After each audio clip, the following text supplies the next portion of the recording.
বলা হলো যে আমার দেহ আমার সিদ্ধান্ত, ব্যক্তি জীবন। তার মানে কি আমি যা খুশি তাই করতে পারি, আমি বিবস্ত্র হয়ে বাইরে যেতে পারি। যদি এটাকে অধিকার মনে করেন, তাহলে যখন আমি হিজাব পরি তখন আমাকে পরীক্ষা কেন্দ্রে বাধ্য করা হয় নেকাব খুলতে, তখন আমার সেই অধিকারটি কোথায় গেল? এটি নিয়ে কিন্তু আমার কমিশন কিছুই বললেন না। এবং এই ব্যক্তি জীবনে স্বেচ্ছাচারিতাটাকে তৈরি করার পর তারা হাত দিলেন পারিবারিক পর্যায়ে, সমাজের সবচেয়ে ক্ষুদ্রতম ইনস্টিটিউশন। কি হলো যে মানে পুরুষকে করা হলো আমার প্রতিপক্ষ। এবং আইডিয়াটাও কিন্তু সুন্দর, পুরুষের ক্ষমতা ভাঙবো, সম অধিকার আনবো। কেন আমাদেরকে পুরুষের প্রতিপক্ষ করে দিলেন? আমরা তো ক্ষমতা ভেঙে আনতে চাই নাই, আমরা তো একে অপরের পরিপূরক ছিলাম। এবং কি হলো, বলা হলো যে মেরিটাল রেপ একটি বিষয়, যে শব্দটিকে এখনো বলা হচ্ছে। এবং আমি বিনয়ের সাথে বলছি, ঘটনাটি কিন্তু সত্যি সত্যি সমাজে কোনো কোনো ক্ষেত্রে আছে। বিষয় হচ্ছে যারা এটি করছেন, যে পুরুষ এটি করছেন, তিনি কিন্তু মানসিক বিকারগ্রস্ত, তার যেমন চিকিৎসা দরকার। এবং ফিজিক্যালি অ্যাসাল্ট যখন মহিলারা হন, তারা কিন্তু অবশ্যই নারী নির্যাতন মামলায় যেতেই পারেন। তাহলে ফৌজদারি মামলা কেন? একটি দাম্পত্য জীবন ধ্বংসের দিকে নেওয়ার জন্য এটা যথেষ্ট। এবার চলে আসি হচ্ছে যে শিক্ষা ব্যবস্থা। শিক্ষা ব্যবস্থার আগে আমি একটু সম্পদ নিয়ে বলতে চাই, এটিও তো পরিবারের ইস্যু। বলা হলো যে সম্পদ এখন সমান সমান পাওয়া যাবে। কত সুন্দর, নারীদের এত বড় সুযোগ পাওয়া। আমরা বলতে চাই, ইসলাম আমাকে যে অধিকার দিয়েছে, আপনারা তো আমাকে সেই অধিকারটিকে নিশ্চিত করতে দেন নাই।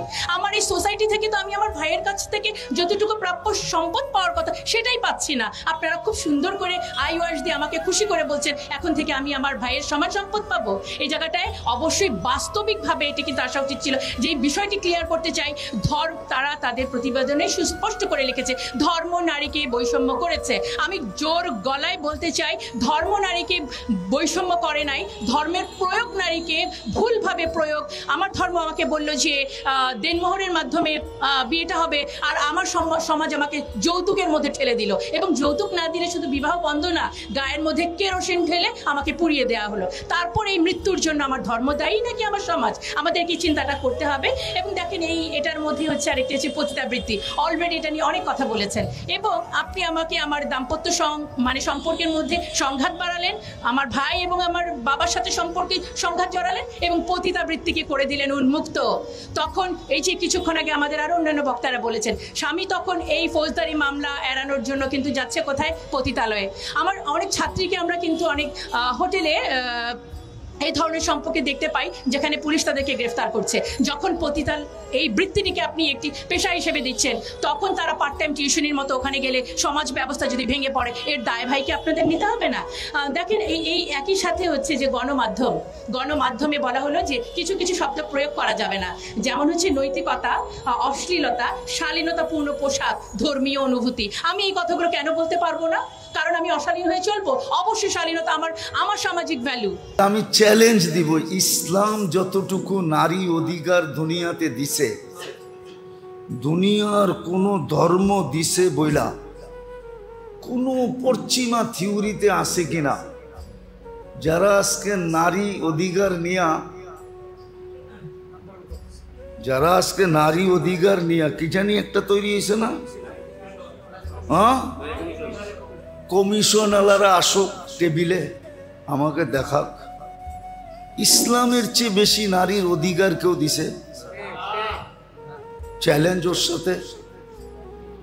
কত কোটি টাকার চ্যালেঞ্জ দিবে ও, বলুক। ইসলামের চেয়ে বেশি অধিকার কেউ দেয়। সন্তানের অধিকার যতটুকু ইসলাম দিছে, দুনিয়ার কোনো সমাজ দেয় না। বাইরে যতটুকু অধিকার দিছে বাইরে করে, দুনিয়ার কোনো ধর্ম দেয় না, কোনো কালচার দেয় না। ইম্পসিবল। মা বাবার যতটুকু অধিকার দিছে, ভাই বোনের যতটুকু অধিকার দিছে,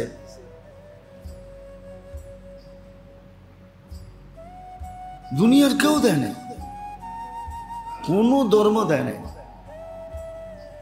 চ্যালেঞ্জ, এটা গ্রহণ করবে না?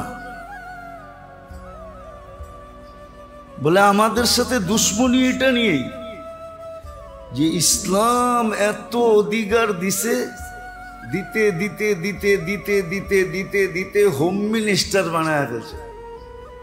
ঘরের বউ কি? হ্যাঁ, বান দিতে দিতে কই নিছে কি অগ চোখে লাগছে যে ওরা হোম মিনিস্টার, আর আমাদের সমাজে তো আমাদের কোনো পদেই নাই, টিস্যু কি।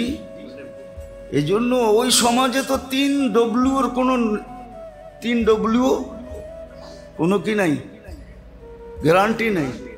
3W বোঝেন? বোঝেন নাই মানে ওদের দুনিয়াতে ওয়েদারের কোনো গ্যারান্টি নেই, আর দ্বিতীয় হলো ওয়ার্কের কোনো গ্যারান্টি নেই। বিকালে চাকরি করে আসছে, সকালে যে দেহে চাকরি নেই। আর তৃতীয় হইল ডব্লিউ, মনে হয় বোঝেন নাই, এটার কোনো গ্যারান্টি নাই। এই জন্য ওরা আমাদের পিছে লাগছে। এগুলো তো সব হোম মিনিস্টার। হ্যাঁ কি যেমনে বইতে কয় অমনে বয়, যেমনে খাড়াইতে কয় অমনে খাড়ায়। এ তো হোম মিনিস্টার, পুরো হোম চালায়, এমনকি স্বামীরে পর্যন্ত চালায়, ঠিক না? হ্যাঁ কি বলেন? এটা হলো চোখের শুল, এটাই চোখের শুল হয়ে গেছে। এই কারণেই আজকে ওরা আমাদের পিছে লাগছে, আর যেমনি বুঝাইতেছে অমনি বসতেছে। আমরাও আজই বললাম না, হুজুকে বাঙালি, যেরকম বুঝাইতেছে এরকমই বসতেছে। অথচ চ্যালেঞ্জ তো দিলাম যে ইসলাম রিলেশনশিপের যে অধিকার দিছে, সম্পর্কের যে, শুধু নারী না, ইসলাম যে অধিকার দিছে, এই অধিকার দুনিয়াতে কোনো ধর্ম আজ পর্যন্ত দিতে পারে না, কিয়ামত পর্যন্ত দিতে পারবে না, কিয়ামত পর্যন্ত দিতে পারবে না। চ্যালেঞ্জ। কোনোদিন কেউ টকশোতে বসে পারবে না যে ইসলাম যে অধিকার দিছে এক একটা রিলেশনশিপের, এই অধিকার কেউ কাউকে দিতে পারে না, কোনো ধর্ম দিতে পারে না, কোনো কালচার দিতে পারে না, পশ্চিমারা দিতে পারে না। আমরা মানি না বিদায়। একটা সূক্ষ্ম কথা, সামাজিক ভ্রাতৃত্ব যেটা ইসলাম দিছে, সামাজিক, আল্লাহ রসুল বলছে লা তুমিনু হাত্তা তাহাব্বু, পরিপূর্ণ মোমেন হবে না যতক্ষণ পর্যন্ত তুমি সমাজে থাইকা একে অপরকে অগাধ ভালোবাসার বন্ধনে ভালো না বাসবে। বলছে হাল আদুল্লুকুম আলা শাইইন ইযা ফাআলতুম আহবাবতুম, এরকম জিনিস বলবো যেটা দিয়ে তোমাদের আপসে ভালোবাসা হবে? তো বলছে বলেন ইয়া রাসূলুল্লাহ। তো বলছে উফশুস সালাম ফিমা বাইনাকুম। এই জন্য বুখারীতে রহমতুল্লাহ আলাই, বুখারী শরীফে বাব বানছেন যে সাল্লিম মান আরাফতা ওয়া মান লাম ইয়ারিফ, যাকে চিনো তাকেও সালাম দাও, যাকে না চিনো তাকেও সালাম দাও। ছোট বড়কে সালাম দাও, বড় ছোটকে সালাম দাও। আবার এটাও বলছে সালাম উঠা যাওয়া এটা কিয়ামতের নিদর্শন। যেমন আমাদের সমাজে সালাম নাই, সালাম একজন আরেকজনকে সালাম দেয় না, বলছে মহব্বত উঠা যাবে। আজকে যেরকম সমাজে মহল্লায় মহব্বত নাই, তো ইসলামের চেয়ে সবচেয়ে বেশি ভ্রাতৃত্বের অধিকার দিছে। কেউ আমাকে দেখায় দেখ কোন সমাজ দিছে কিনা, কোন কালচার দিছে কিনা, কোন ধর্ম দিছে কিনা, কোন ধর্ম দিছে কিনা, কোন ধর্ম দিছে কিনা, কোন ধর্ম দিছে কিনা। প্রশ্ন উঠে দিছে, প্রশ্ন পুরুষের মতো মহিলাও পুরুষের অর্ধেক কেন পাবে, এটা বলে প্রশ্ন। অথচ আমাদের পাশের দেশে আছে, ওদের ধর্মে তো লেখা আছে মেয়েরা কোনো অংশই পায় না। হিন্দু ধর্মে তো ওদের ধর্মীয় কিতাবে লেখা আছে মেয়েরা কোনো অংশ পায় না। ওইটা নিয়ে মাথা গামাগামি নাই। পুরুষের অর্ধেক কেন পায়, তাহলে আপনি যুক্তি দিয়া বোঝেন। ওর তো পাওয়ারই কথা ছিল না। বললেন কেন? একটা মহিলার সম্পূর্ণ দায়িত্ব একটা পুরুষের উপরে, সুতা সুই থেকে নিয়া ওর ভরণ পোষণ সব কিছু দায়িত্ব কার উপরে? পুরুষের উপরে। যেই মুহূর্তে কবুল বলল ওই মুহূর্ত, আচ্ছা কবুল হওয়া পর্যন্ত ওটা তো মা বাবার উপরে পরিপূর্ণ দায়িত্ব, ঠিক না? বলে মা বাবা যদি না থাকে তো ইসলাম বাইকে বলছে বোনকে শিক্ষিত কইরা দিনদার বানায়া দিনী পাত্রে যদি তুই দিলি, এক জোক আসছে আল্লাহ রসুলের কাছে, ইয়া রসুল আল্লাহ, আমার মেয়ে আছে, কোনো পুরস্কার আছে মেয়ে আলার জন্য? যার ঘরে মেয়ে হয় ওর বুঝা নেওয়া উচিত এই ঘরের জিয়ারত আল্লাহ রসুল করে গেছেন।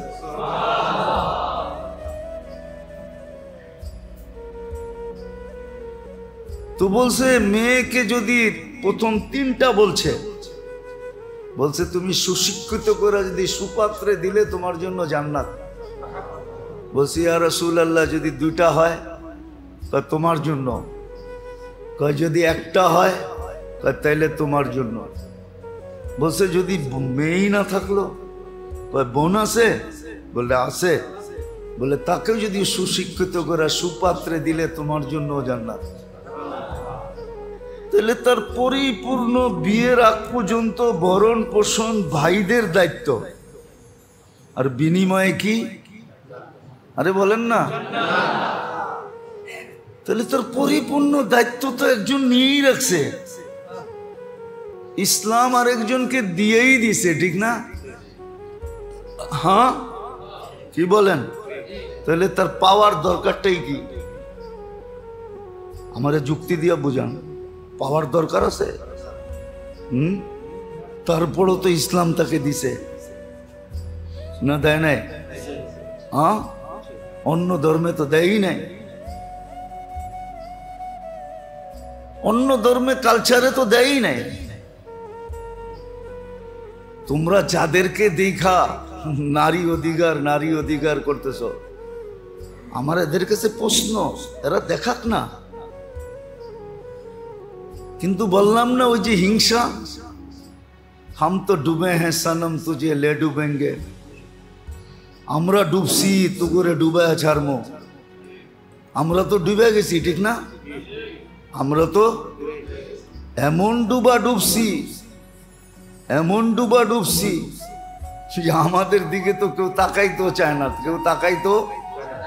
চায় না। আসলেই যার ভিতরে ইসলাম আছে, দিনদারি আছে, যা দেখেন ওই ঘরের অবস্থা। আজ পর্যন্ত শুনছেন কোন হুজুরের বউ কারো কাছে এসে অভিযোগ করছে? কোর্ট কাছারি হয়েছে, অথচ বেতন তো পায় 10,000 12,000। ওর বাড়িতে যে জিজ্ঞাসা করেন সুখ আছে না নাই, শান্তি আছে না নাই, ওর বাড়িতে যে জিজ্ঞেস করেন না অভিযোগ আছে কি নাই, ওইটা নিয়ে সুখী। ও জানে আমারটার চোখ যদি কারো উপরে উঠেও যায় তো ইস্তেগফার পড়তে দেরি হবে না। ও বারবার তাকায় থাক, 26 কোটি ক্যামেরা দিয়ে তাকায় থাকবে না। অন্য যেরকম 26 কোটি ক্যামেরা দিয়ে তাকায় থাকে, ঠিক না? হ্যাঁ কি মনে হয় বোঝেন নাই? আরো বাইঙ্গা দিমু, বাইরের লাউড স্পিকার খোলা।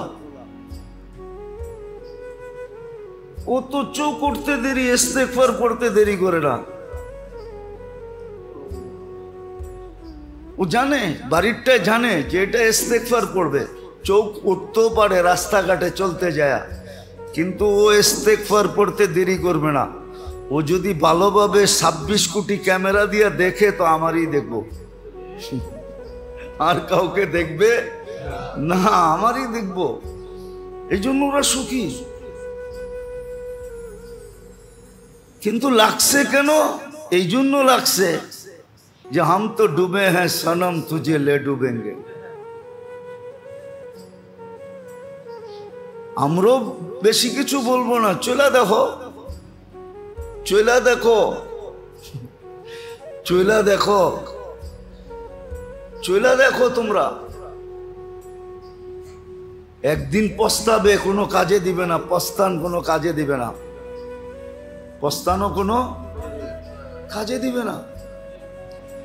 দুনিয়া তো টিস্যু হবে, মরার পরেও টিস্যু হবে। দুনিয়াও টিস্যু, টিস্যুর মতো হবে। ওই ইজ্জত মিলবে না যে ইজ্জত। নাহলে শাফি রহমতুল্লাহ আলাইহি সারাদিন পরিশ্রম করতেন, রাত্রে মার পাও টিপতেন, আর ঘুম পড়াইতেন, আর তালুতে চুমা দিতেন। মা বলতো, শাফি আমার পায়ের তালুতে চুমা। বলছে, না না, আমি আমার জান্নাতে চুমা দিয়া স্বাদ নিতেছি। তাইলে বাইজিদ বোস্তামি সারা রাত্র মায়ের মাথার কাছে পানির গ্লাস নিয়ে দাঁড়ায় থাকতেন না, যে মা পানি চেয়ে ঘুমায় গেল, উঠাইলে তো ঘুমটা ভেঙে যাবে, সারা রাত্র ঘুম নাও হইতে পারে। আচ্ছা, আমি দাঁড়ায় থাকি, ঘুম স্বইচ্ছায় বাংলেই পানির গ্লাস উঠায় দিব। সকালে জিজ্ঞাসা করছে, বাচ্চা দন সারা রাত্র কি করলি? দাঁড়াই তো ছিলাম। উঠাইলি না কেন? কাঁচা ঘুম ভাঙ্গা গেলে যদি আর ঘুম না আসে তোমার কষ্ট হয়। তো বলছে, সারা রাত্র দাঁড়ায় ছিলি? বলে, হ মা, এটাও তো তোমার জন্য কম করা হইলো, তুমি 10 মাস আমাকে পেটে রাখছো। আমি না একদিন কাহিনী শুনাইছি আপনাদেরকে, যে ছেলে মাকে পিঠে করে তওয়াফ করাইতেছে। তো জিজ্ঞাসা করা হয়েছে, কিরে তুই পিঠে নিয়ে তওয়াফ করিস কেন? ডিজিটাল শত শত ডিজিটাল হুইল চেয়ার রাখা আছে মক্কায়, না নাই? নইলে তুই ঠেলেই লইতি। মা তো 10 মাস পেটে রাখছে, আমি একটু পিঠে নিয়ে দেখি না কষ্টটা কিরকম করছে। তো সারা রাত্র দাঁড়ায় ছিল, দোয়া দিছে এরকম, এক দোয়ায় বাইজিদ বাইজিদ। দেখা তোদের নারী সংস্কারের ভিতরে দেখা এরকম একটা টিস্যু। ও নিজেরা হয়ে গেছে টিস্যু, এখন সবাই টিস্যু বানাইতে চাইতেছে। হাম তো ডুবে হ্যাঁ সনম তুঝে লে ডুবেঙ্গে। ওরা কি জানে না? যারা নারী কমিশনে আছে ওরা কি দুনিয়ায় ঘোরে না? ওরা কি জানে না ইউরোপ কালচারে নারীর কতটুকু মর্যাদা আছে?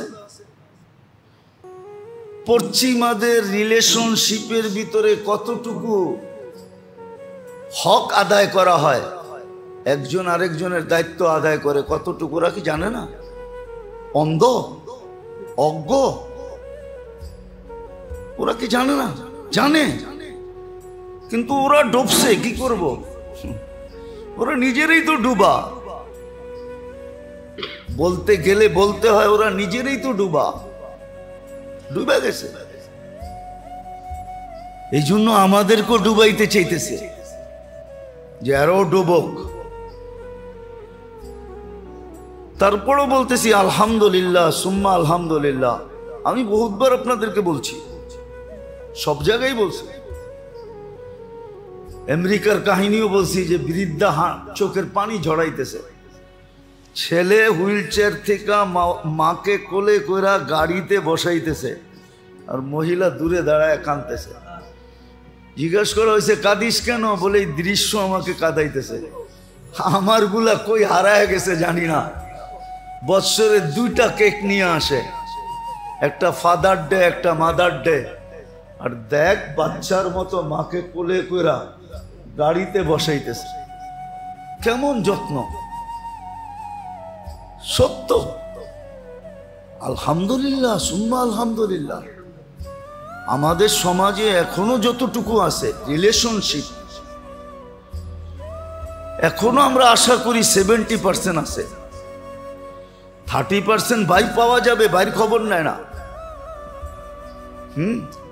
এখনো 70% আছে।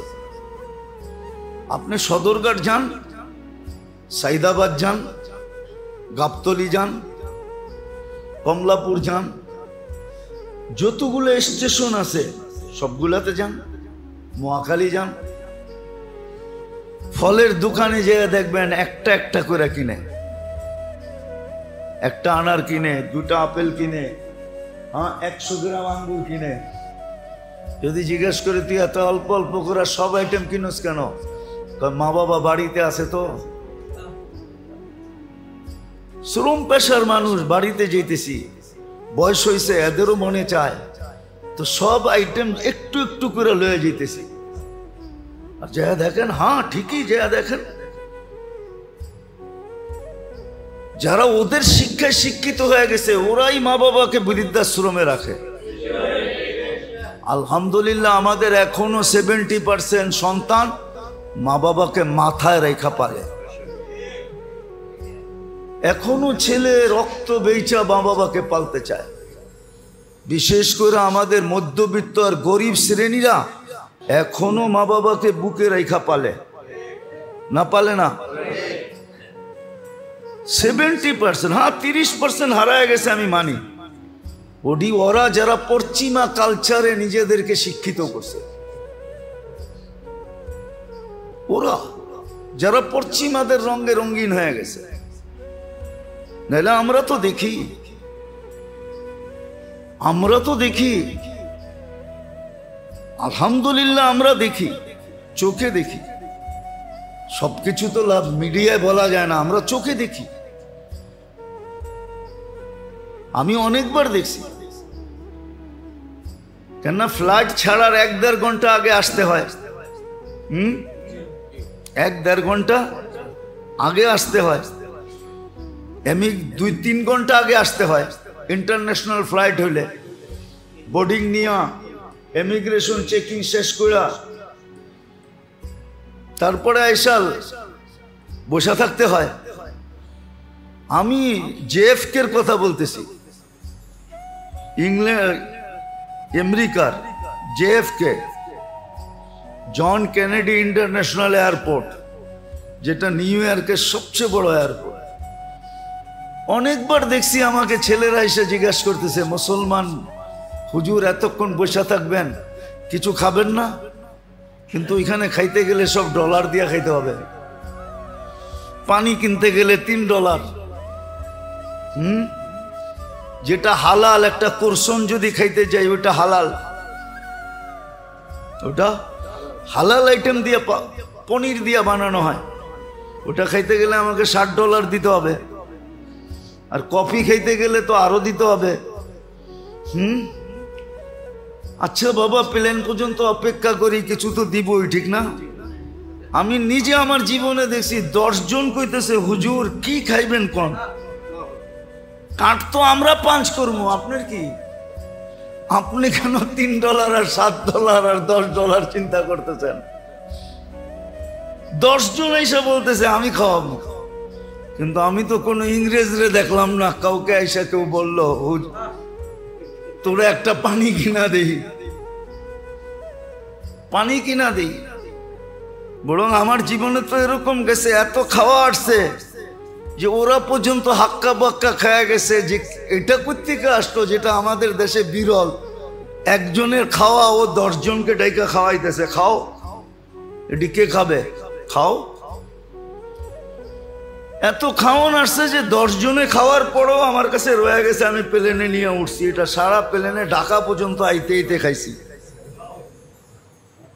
ওরা তো চোখে দেখে না, এটা হাসির ব্যাপার না। আমি অহংকার করে বলতেছি না, বাংলাদেশের কোনো হাইওয়েতে আলহামদুলিল্লাহ আজ পর্যন্ত হোটেলে ঢুকলে পয়সা দিতে হয় না। মানুষ এত মহব্বত করে।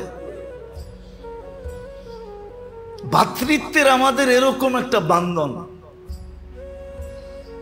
এই জন্যই তো আমরা চিল্লাই, নাহলে তো চিল্লাইতাম না। কি দরকার ছিল আমার চিল্লানের? আমার ঘর তো ঠিক আছে, পাও টিপায়া ঘুম পড়ায়, পাও টিপায়া ঘুমেরতে উঠায়, আমার আর কি দরকার? আবার নজর লাগায় দেন না। আমার দরকারটা কি? পাও টিপতে টিপতে ঘুম পাড়ায়, আবার পাও টিপতে টিপতে ঘুমের থেকে উঠায়। চোখ লেগে যেতে পারে, নাহলে আরো অনেক কিছু বলা যায়। জীবনে কবে নিজের হাত দিয়া খাই এটাও ভুলে গেছি। আমাদের তো এর বিরুদ্ধে বলার কোনো দরকার নাই, কিন্তু বলতেছিলাম এই জন্য যে আমাদের পিছনে পড়ছি মারা লাগছে কেন এটা বুঝাইতে চাইতেছি। আবার আমাদের ভিতর থেকে কিছু লোক তৈরি করে ফেলছে, আবার তৈরিও ওদেরকে করছে যারা নিজেরাই ডুবা, নিজেরাই ডুবা। ওর লাইফে শান্তি নাই, অশান্তি। এই জন্য ও ভাবতেছে আমি ও শান্তিতে কাউকে থাকতে দিব না। কিন্তু সত্য এটা, জালেম কো জুলুম করনে দো, জুলুম হি তুমলে ডুবেগা। বেশি দিন করা সম্ভব হয় না, কেন আল্লাহরও তো একটা সিস্টেম আছে, ঠিক না?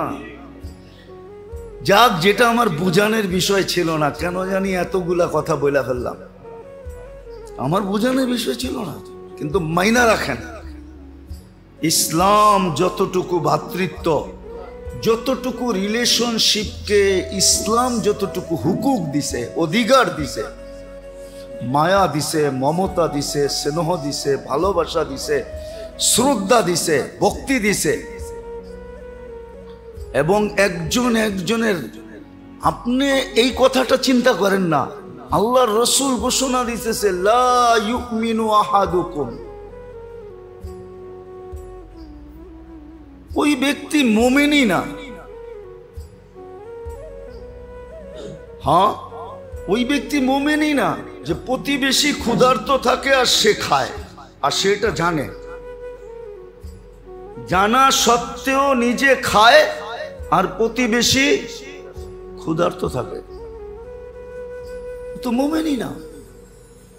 আল্লাহর রাসূল বলছে প্রতিবেশী অধিকারের ব্যাপারে আমাকে এতটুকু বলতে ছিল, আমি ভয় পাইতেছিলাম সে উত্তর সুরি না হয়ে যায়।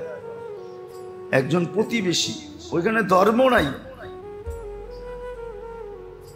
যে নিজের ধর্মের প্রতিবেশী, বলছে যে কেউ হোক, এতটুক প্রতিবেশীকে যদি অধিকার দেয়, কোন ধর্ম দিছে, কোন কালচার দিছে? আমাগরে বুঝায়। আমরা তো দুনিয়া ঘুরতে ঘুরতে শেষ করে ফেললাম।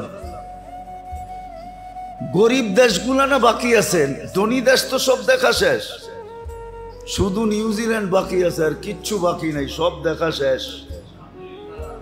এটা আল্লাহর মেহেরবানি। এন্টার ইউরোপ দেখা শেষ, আমেরিকা দেখা শেষ। আমেরিকা তো আমি যতটুকু দেখছি ও আমেরিকানও দেখে নাই। হ্যাঁ, আসেন কেন? 2016-তে আমার সফর ছিল New York to San Francisco by road, 5700 mile আমি বাই রোড সফর করছি। দেখতে দেখতে গেছি নিউ ইয়র্কের কোথায় আর সান ফ্রান্সিসকো কোথায়, নেটে দেখেন, ইয়েতে কি বলে, গুগলে দেখেন, ম্যাপে যেয়ে দেখেন নিউ ইয়র্ক কোথায়, আটলান্টিকের পাড়ে, আর সান ফ্রান্সিসকো হলো প্রশান্তর পাড়ে। ওটার অপোজিটে হলো দক্ষিণ কোরিয়া, উত্তর কোরিয়া আর জাপান। প্রশান্তর পাড়ে 5700 মাইল আমি বাই রোড দেখছি। আপনি মনে করেন ছোট মসজিদে আছি, দুনিয়ার কিচ্ছু দেখি না? মানচিত্র আমার চোখের সামনে,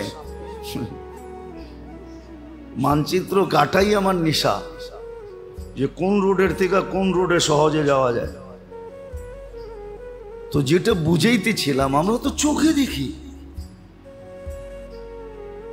এই জন্যই কথা শুরুটা ছিল মন মানুক আর না মানুক, বিদ্যা আপনার থাকুক আর না থাকুক, আপনি মুসলমান, আপনার সব কিছু ইসলামের ভিতরে রাখা, এই 4 শব্দের ভিতরে রাখা ইসলাম। 5 শব্দের ভিতরে রাখা, আলিফ সিন লাম আলিফ মিম, ইসলামের ভিতরে রাখা। ইসলামের ভিতরে রাখা, ইসলামের ভিতরে রাখা। আপনার ইসলামের ভিতরে রাখা শব্দ দিয়েও বোঝানো যায়। আপনার নিরাপত্তা ইসলামের ভিতরে রাখা, প্রথম আলিফ। আপনার সালামতিও ইসলামের ভিতরে রাখা, ওইটা পরে সিন। আপনার লুৎফ পরে লাম, আপনার মজাও ইসলামের ভিতরে রাখা, পরে আবার আলিফ। পরে আলিফ, আপনার লুৎফ এটাও ইসলামের ভিতরে রাখা।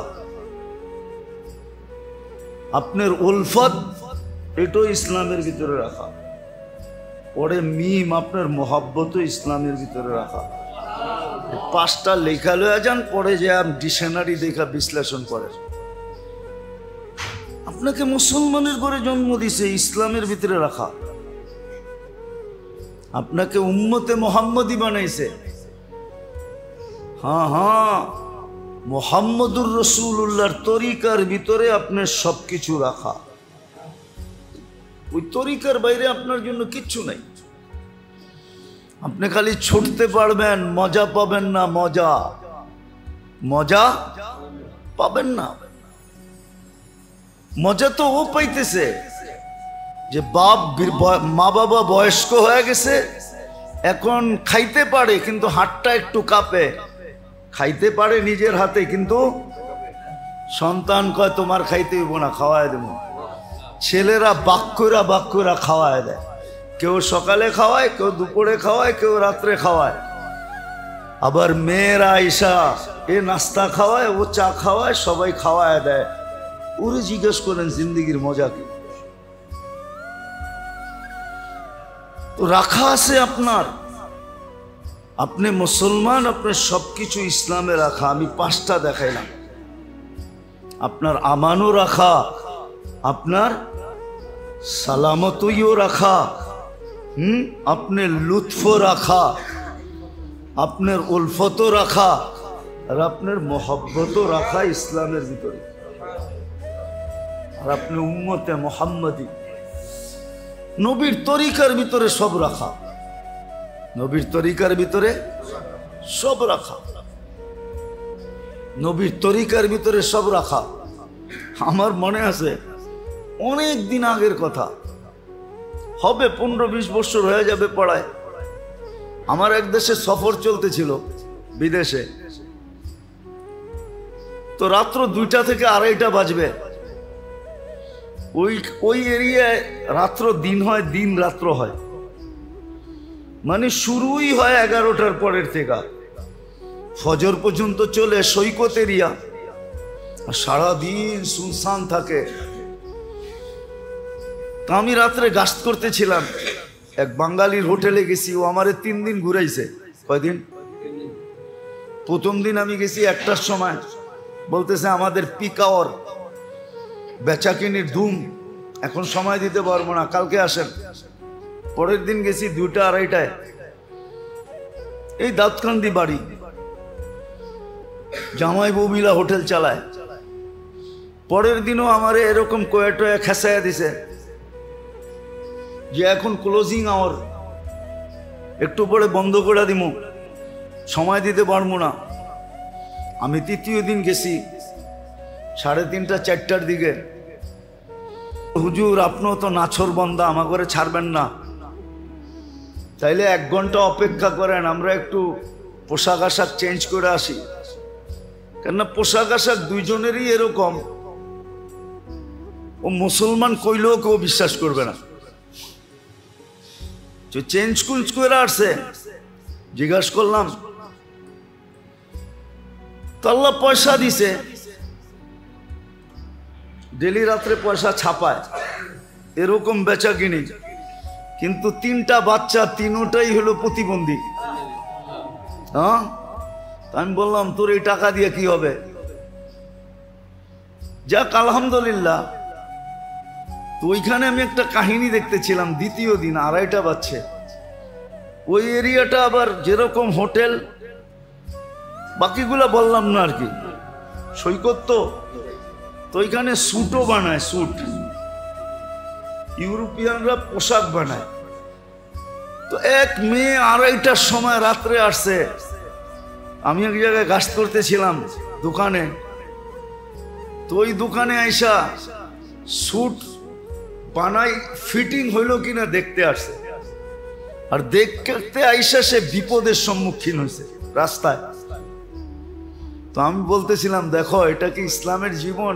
17-18 বছর বয়স হবে, এই বয়সের মেয়েরা তো এই মুহূর্তে মা বাবার কোলের ভিতরে ঘুমায়, ঠিক না?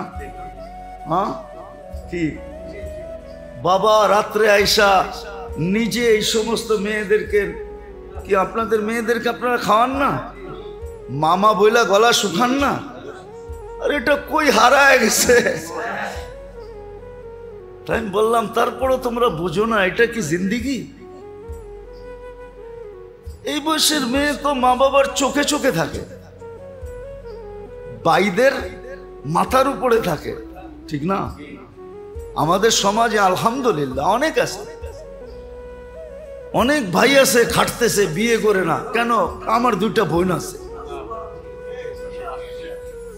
আমি ওদেরকে মানুষ করতে হবে, জায়গা মতো পৌঁছাইতে হবে, তারপরে নিজের চিন্তা করব। বলেন কোন কালচারে এটা আছে? দেখাইতে পারবে দুনিয়ার কোন কালচারে? আমরা তো দুনিয়ায় কম ঘুরি না, কম দেখি না চোখে। যা হোক, যেটা বুঝাইতেছিলাম যে আপনি মুসলমান, মনের ভিতরে মন মানুক আর না মানুক, আপনার শিক্ষা এটা বলুক আর না বলুক, আপনার পরিবেশ থাকুক আর না থাকুক, দিলে গাথেন আপনি মুসলমান, সবকিছু ইসলামের ভিতরে রাখা আছে। নাইলে কিন্তু মারবে আপনাকে, পিটাবে, যেরকম পিটান এখন চলতেছে। আপনি চিৎকার দিতে দিতে চোখের পানি শেষ করে ফেলবেন, তারপরে রক্ত ঝরাবেন, মাতা নাসরুল্লাহ বলে খালি চিৎকার দিবেন। আজকে যেরকম সারা দুনিয়ার মুসলমান চিৎকার দিতেছে মাতা নাসরুল্লাহ, আল্লাহর মদত কখন আসবে? চিৎকার দিবেন, আল্লাহ তাকেও দেখবে না। হ্যাঁ, আপনি মনে হয় এখন তো ওয়াশিং মেশিন বাইরে গেছে, আপনারা ধুবির জমানা দেখেন নাই? কি দেখেন নাই? দেখছেন? ইয়াং বয়স, ইয়াং জেনারেশন দেখে নাই? দোলাই খাল দেখে নাই? দোলাই খালের নামই হয়েছে ধুবিদের দিয়া, দোলাই খাল। এইখানে সারা শহরের কাপড় ধোলাই করা হইতো, আর ধুবি যখন কাপড় পিটায় তো কাপড়ের জবান নাই, নাইলে কাপড়ও চিৎকার দিত আমারে এত জোরে পিটাস কি লেগা। কিন্তু ধুবি বলতো যে আমি করমু তো করমু কি, আমাকে তো কাস্টমারকে ওয়াশ দিতে হবে, ওয়াশালা দিতে হবে, আর তোরে যদি আমি না পিটাই তাইলে ওয়াশালা আমি দিতে পারবো না। কাস্টমার কাপড় খুইলা আমার মুখে মাইরা কইব, আর 2-1টা চটকনও দিব যে কিরে কি দুইছস, টাকা তো ঠিকই নিছস কিন্তু ময়লা তো রয়ে গেল, আমিও তো মজবুর, তোরে না পিটাইয়া কোনো গতি নাই আমার জন্য, তুই চিৎকার দিলে হবে তো হবে কি? আল্লাহ বলে আমারও তো কোনো গতি নাই, আমি তো বন্ধুর সাথে বলছি তোমাকে আমি লজ্জিত করব না, কিয়ামতের দিন আপনার উম্মতকে আমি পুত পবিত্র আপনার হাতে উঠায়া দিব, এখন তোমাদেরকে পিটানো ছাড়া আমার কোনো গতি নাই, এই জন্য আমাদেরকে পিটাইতেছে। দুবির যেরকম কোনো গতি নাই, আমি আল্লাহর সাথে দুবির উদাহরণ দিতেছি না, আবার কেউ এটা নিয়ে লেখালেখি করতে পারে, বুঝানোর জন্য বলতেছি। যেরকম ধুবির কোনো গতি নাই, ওয়াশিং মেশিনের ভিতরে যেই সিস্টেম আছে ওই সিস্টেমেই ও ধুইব, এর বিপরীত দোয়ার ওর কোনো গতি নাই। আপনাকে দেখা দিতে হবে যে এই কাপড়টা অনেক পুরান, হইতে পারে ওয়াশিং মেশিনে দেওয়ার পরে এটা ছিঁড়া, হ্যাঁ এরকম হয়, আমরা দেখি বাহিরে গেলে তো আমরা কাপড় ধুই ওয়াশিং মেশিনেই, কেন রাস্তার পাশে লাগানো আছে, কয়েন ঢুকায়া কাপড় দিয়া দিবেন, ওয়াশ হয়ে শুকায়া বেরিয়ে চলে আসবে। এরকম হয়েছে অনেকবার যে কাপড় দিছি, বাড়ি করার পরে দেখতেছি এটা আমি পরমু তো দূরের কথা, দুনিয়ার কেউ পড়তে পারবে না, মাশাআল্লাহ বিলকুল সাইজ করে দিছে। ওরে ওইখানেই ডাস্টবিনে ফালায় আসতে হয়েছে, কি করবো, ছিঁড়া গেছে চতুর্দিক দিয়া। হ্যাঁ, এখন এর পড়লে ওই কয় না বাইরে পড়ার আগে ঘরে পড়ে পানি, পুরা সদরঘাট শেষ। তো ভুল তো আমারই ছিল যে আমি ওয়াশিং মেশিনে দিছি কেন, ঠিক না? আজকে আল্লাহ আমাদেরকে ওয়াশ করতেছেন এই জন্য। বন্ধুর হাতে পুতু পবিত্র উঠে দিতে হবে। হ্যাঁ, এই জন্য চিৎকার দিতেছি, কোনো কাজে লাগতেছে না।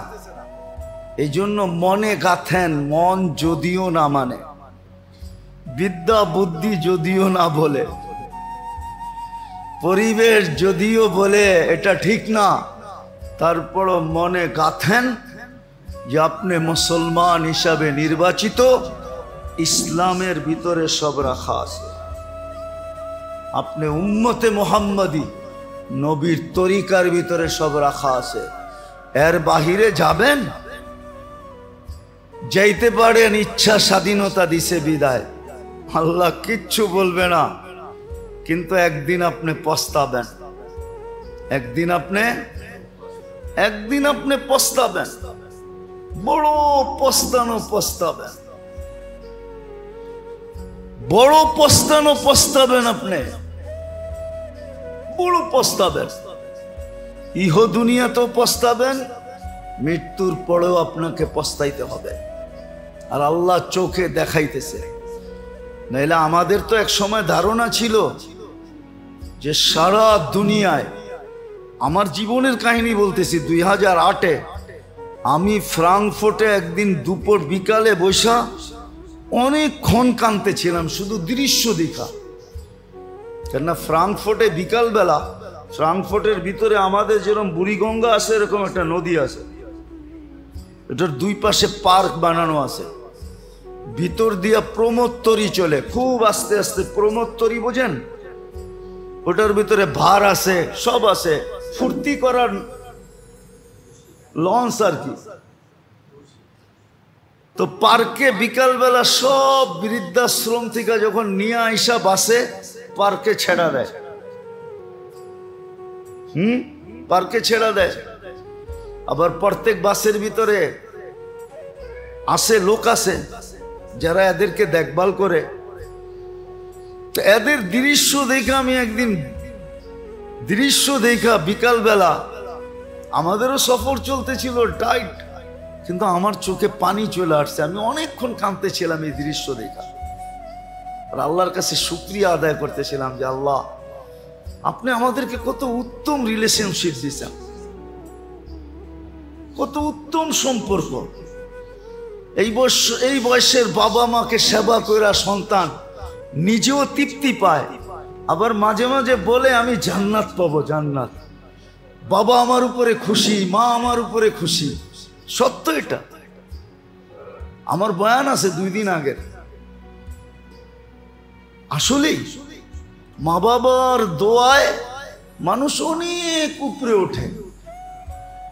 এই জন্য আমাদের ইসলামের বাহিরে যাওয়ার সুযোগ নাই, মুহাম্মদুর রাসূলুল্লাহর তরিকার বাহিরে যাওয়ার সুযোগ নাই।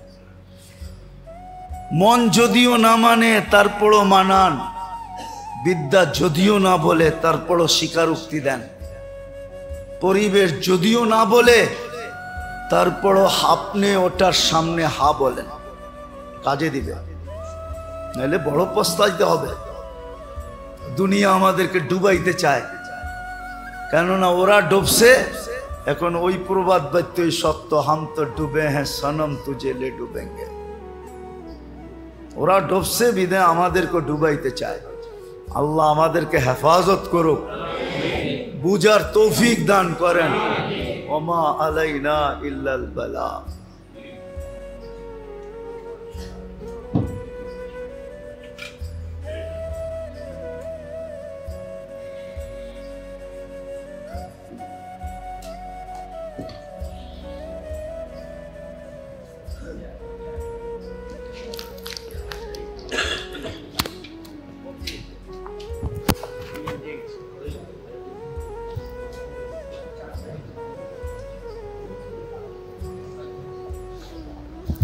দূর চলে আসছে।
গুলাকে বড় মূল্যায়ন করে, বড় মূল্য দেয়,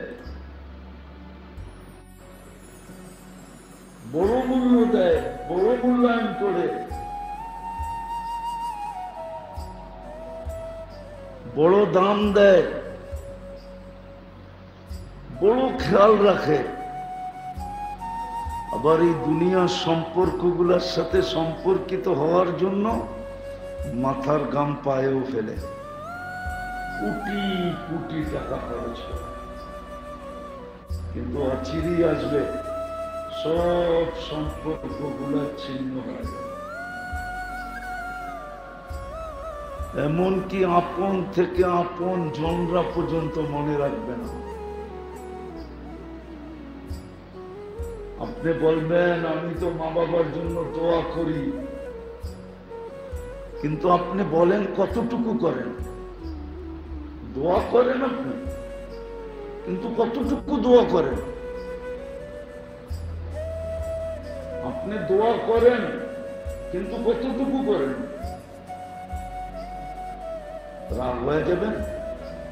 বলেন কয়জনের মুখস্থ আছে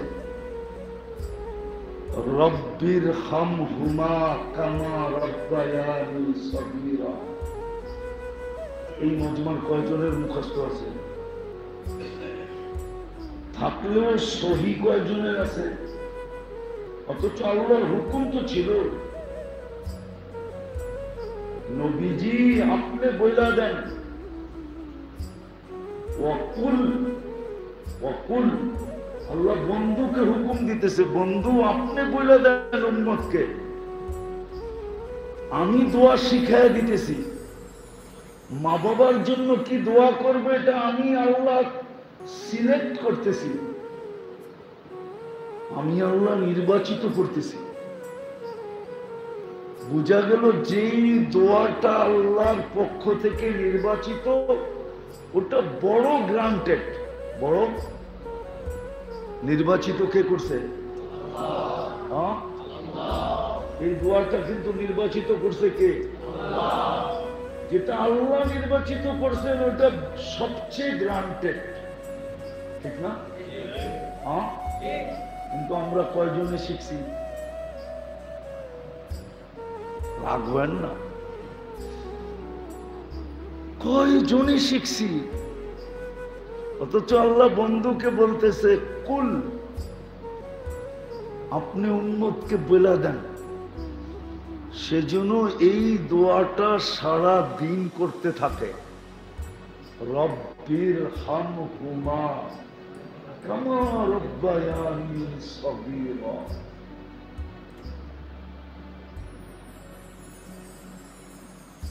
যদিও শব্দটা ওলা শোভনীয় হবে না, আর আল্লাহর জন্য বলাও যায় না, ওলামা মানেও নিবে না, কিন্তু বুঝানোর জন্য বলতেছি। আল্লাহ যেন বুঝাইতে চাইতেছে মা বাবা যেরকম জান দিয়া তোকে ভালোবাসছে, তোকে লালন পালন করছে। ও আল্লাহ, আপনার রকম জান দিয়ে আমার মা বাবাকে আপনি ওই জগতে লালিত পালিত করেন। আল্লাহ তো জান দিতে হবে না। আমার মা বাবা কিন্তু আমাকে ছোটবেলা জান বাজি রেখা লালিত পালিত করছে, না করে নাই? হ্যাঁ হ্যাঁ, আপনি জানেনই না, আপনার আমার জানা নাই, আপনার আমার জানা নাই। হয়তো হতে পারে ওই অ্যানালগ যুগে ঈদের দিন আপনাকে একটা নতুন কাপড় দিতে পারে নাই, মাঝে কত চোখের পানি ঝরাইছে আপনি জানেন না। বাবা যে কত আফসোস করছে আপনি জানেন না, আপনি জানেন না আপনার বাবা কত আফসোস করছে। আপনার মা কত চোখের পানি ঝরাইছে আপনি জানেন না, আমি জানি না। তো আমার বুঝানোর উদ্দেশ্য হলো, দুনিয়ায় যে সম্পর্কগুলোকে আমরা আজকে সবচেয়ে বেশি মূল্যায়ন করি, সবচেয়ে বেশি দাম দেই, জানের চেয়ে বেশি ভালোবাসি, প্রাণ দিয়া মন দিয়া ভালোবাসি, অচিরেই ওই সম্পর্কগুলা ছিন্ন হয়ে যাবে। সম্পর্ক গড়ার জন্য আমরা আগে কোটি কোটি টাকা খরচ করি। আমার সমাজের আমি চোখে আঙ্গুল দিয়ে দেখাইতে পারব, সব ছোট বড়র পায়ে কত টাকা ঢালে। ইউনিয়ন থেকে নিয়ে থানা লেভেল পর্যন্ত, থানা লেভেল থেকে নিয়ে জেলা লেভেল পর্যন্ত, জেলা লেভেল থেকে নিয়ে বিভাগ লেভেল পর্যন্ত, ইউনিয়ন থেকে নিয়ে কেন্দ্রীয় নেতা হওয়া পর্যন্ত কত টাকা পায়ে ঢালে আমাদের সমাজে আমরা বাস করি, আমরা জানি। এটা হলো দুনিয়ার একটা সম্পর্কের সাথে নিজেকে সম্পর্কিত করতে চায়, কিন্তু অচিরেই বিচ্ছেদ ঘটবে, অচিরেই অচিরেই অচিরেই নেটে কথা চলে যাবে। নাইলে কিন্তু আমরা বলতে পারি, যুক্তি দিয়া বলতে পারি, যুক্তি দিয়া, যুক্তি দিয়া বলতে পারি, কিন্তু বলবো না। অচিরেই সম্পর্কগুলো ছিন্ন হয়ে যাবে, কেউ মনে রাখবে না। যেমন একটু আগেই দেখাইলাম, আপনি তো মাকে মনে রাখেন নাই, আপনি তো বাবাকে মনে রাখেন নাই, আপনি তো ভাইকে মনে রাখেন নাই, আমি তো বোনকে মনে রাখি নাই, আমরাই তো আত্মীয়কে মনে রাখি নাই, স্বজনকে মনে রাখি নাই। মা বাবাকে যখন মনে রাখে নাই, তো শ্বশুর শাশুড়ির কোত্থেকে মনে রাখবে? এটা তো আরেকটু দূরত্ব, ঠিক না? একদিন ছিন্ন হয়ে যাবে। কিন্তু আফসোস, যেই সম্পর্কগুলো আমার সাথে অটুট থাকবে, চিরদিন থাকবে, কোনদিন ছিন্ন হবে না, ছিন্ন করতে চাইলেও হবে না। আফসোস, আমরা না ওই সম্পর্কগুলা চিনি, না জানি, না ওইগুলোর সাথে আমাদের সম্পর্ক আছে। দুনিয়ার সব সম্পর্ক কিন্তু কি হয়ে যাবে? ছিন্ন হয়ে যাবে। হ্যাঁ, আপনার রূহ বাহির হওয়ার সাথে সাথে ফেরেশতা ঘোষণা দিবে, যাহাবাতিল আমওয়াল, তোমার সব সম্পর্ক ছিন্ন। সব সম্পর্ক, সব সম্পর্ক ছিন্ন। যাহাবাতিল আমওয়াল, তোমার অর্জনও শেষ, তোমার সম্পর্ক শেষ, সব সম্পর্ক তোমার ছিন্ন। সাথে সাথে ফেরেশতা ঘোষণা দিবে যাহাবাতিল আমওয়াল। রূহ বাহির হওয়ার সাথে সাথে ফেরেশতা ঘোষণা দিবে যাহাবাতিল আমওয়াল। সব অর্জন হাতছাড়া, সব সম্পর্ক ছিন্ন, সব ছিন্ন হয়ে যাবে। নাইলে কোরআন এইভাবে আমাদেরকে বুঝাইতেন না। কোরআন আমাদেরকে বুঝাইতেছে, কোরআন আমাদেরকে বুঝাইতেছে ইয়াউমা ইয়াফিরুল মারউ, ইয়াউমা ইয়াফিরুল মারউ মিন উম্মি ওয়া আবি ওয়া সাহিবাতি ওয়া বানি। কোরআন এইভাবে বুঝাইতেন না যে ভালো মতে বোঝো, তোমার সব সম্পর্ক ছিন্ন হয়ে যাবে, কোনো সম্পর্ক তোমার থাকবে না। আবার শুধু এতটুকুই বুঝায় না, আরো কাছে নিয়ে বুঝাইছে লা ইয়াসআলু হামিমুন হামিমা মা আগনা আন্নি মালিয়া হালাকা আন্নি সুলতানিয়া লা ইউজজি ওয়ালিদুন আন ওয়ালাদিহি শাইআ ওয়ালা মাউলুদ আন ওয়ালিদিহি শাইআ। কেউ কারো কাজে আসবে না। আল্লাহর রাসূল সাল্লাল্লাহু আলাইহি ওয়াসাল্লাম ফাতেমা রাদিয়াল্লাহু তাআলা আনহাকে সামনে বসায় বলতেছে মা মা আগনি মা উগনি আনকি শাইয়া ইয়া ফাতেমা। ফাতেমা, তোমার কিচ্ছু করার ক্ষমতা রাখি না। আবার সবচেয়ে প্রিয় স্ত্রী আম্মা জান আয়েশা রাদিয়াল্লাহু তাআলা আনহা, যার ঘরে এখনো আছে আল্লাহ রাসূলের রওজা, যেটা এটা আম্মা জানের কামরা, আয়েশা রাদিয়াল্লাহু তাআলা আনহার কামরা, এটাই ওনার ঘর। ওনাকে সামনে বসায় বলতেছে আয়েশা আয়েশা মা উগনি আনকি ইয়াউমাল কিয়ামতি শাইআ, আমি তোমার কিয়ামতের দিন কিচ্ছু করার ক্ষমতা রাখি না। নিজেকে প্রস্তুত করে নিয়ে আইসো। আমি বুঝাইতে চাইতেছিলাম যেই সম্পর্কগুলো আমাদের সবচেয়ে বেশি কাজে লাগার কথা ছিল, অটুট ছিল, অটুট অটুট ছিল। এজ এ মুসলিম, আপনি মুসলমান হিসাবে, উম্মতে মুহাম্মদী হিসাবে আপনারই এটা বোঝা দরকার। কিন্তু বললে অনেকে রাগ হয়ে যাবে। আমাদের সমাজের একটা দোষ হইল কি জানেন? দোষ হইল কি জানেন? যে এতটুক জানে সে ভাবে আমি এতটুক জানি, পরে আর মন দিয়া শোনে না, পরে আর মন দিয়া শোনে না। জানে এতটুক, ভাবে আমি এতটি জানি। দেখবেন আমি আমার উপরে দোষ নিতেছি, তিন চিল্লার জোরে, দেখবেন তিন চিল্লার জোরে, তিন চিল্লার জোরে যারা যায়, বেশিরভাগ সাথী 90% সাথী মনোযোগ দিয়ে কথা শোনে না। ও বলবে কি বলবো, ওই আগের দিই তো বলবো, ঠিক না? কি কি কি প্রতি বছর যে মোজাকারা করে ওইটাই তো করবো, ঠিক না? কতবারই তো শুনলাম, এবার আবার কি শুনবো, ঠিক না? সবচেয়ে সমস্যা আমাদের এটা,